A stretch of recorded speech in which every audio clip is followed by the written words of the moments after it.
হে WhatsApp everyone, আশা করি সবাই ভালো আছেন। তো ভিউয়ার্স, আজকে আপনাদের দেখাবো যে দেখেন পিক্সেল ল্যাবে ফন্ট আপনাদের অ্যাড করতে গেলে এই প্রবলেমটা হয়, no datable font found to add your custom font files then you one of the following direction. Okay, তো এই প্রবলেমটা বা যাদের ফন্ট অ্যাড করতে পারেন না তারা অ্যাকচুয়ালি কীভাবে সমাধান করবেন একদম ইজি মেথডে আপনাদের দেখাই দিব, একদম ইজি মেথডে। ওকে, তো ফুল ভিডিওতে দেখবেন, যদি স্কিপ করেন তাহলে বুঝবেন না।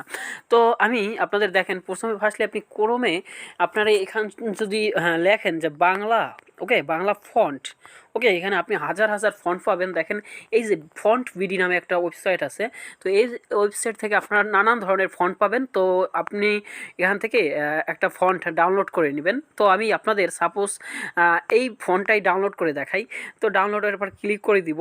তো এখানে ডাউনলোড, এখানে আপনি ডাউনলোড মামুন বর্ণলিপিতে ক্লিক করে দিবেন। তো এই যে দেখেন এটা কিন্তু ডাউনলোড আমার হয়ে গেছে।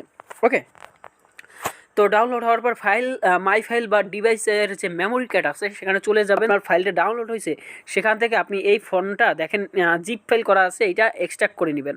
তো এক্সট্রাক্ট যারা করতে পারেন না, একদম ইজি মেথডে আমি আপনাদের দেখাই। এটা হলো একটা জিপ ফাইল হয়ে গেছে। ওকে, এটা এক্সট্রাক্ট অল করে দিবেন। তারপরে এখান থেকে সিলেক্ট ফোল্ডার সিলেক্ট করে দিবেন।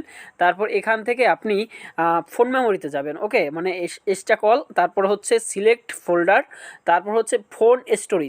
ফোন ও স্টোরেজের ভিতর আপনারা দেখেন এখানে পিকচার ল্যাব নামে একটা মানে আপনার ফোল্ডার আছে, সেই ফোল্ডারটা আপনি এখানে পিক্সেল ল্যাবের ভিতর এটা এক্সট্রাক্ট অল হেয়ার করে দিবেন।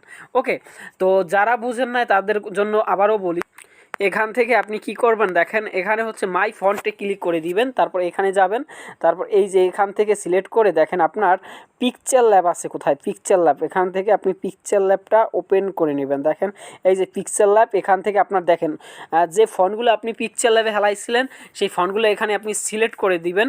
তো যেটা আপনি ফেলাইছিলেন মানে ওখানে মুভ করে নিয়েছিলেন, তো সেইটা সিলেক্ট করে এখানে টিক মার্ক করে দিবেন। তাহলেই কিন্তু আপনার এই যে দেখেন এখানে কিন্তু এই যে ফন্টগুলো অ্যাড হয়ে গেছে। তো আপনাদের প্রুফ হিসেবে দেখাই, এখানে যদি আমি নামটা লিখি সাপোজ, আচ্ছা এখানে আমি সাপোজ নামটা লিখি যে আকাশ। ওকে, আকাশ।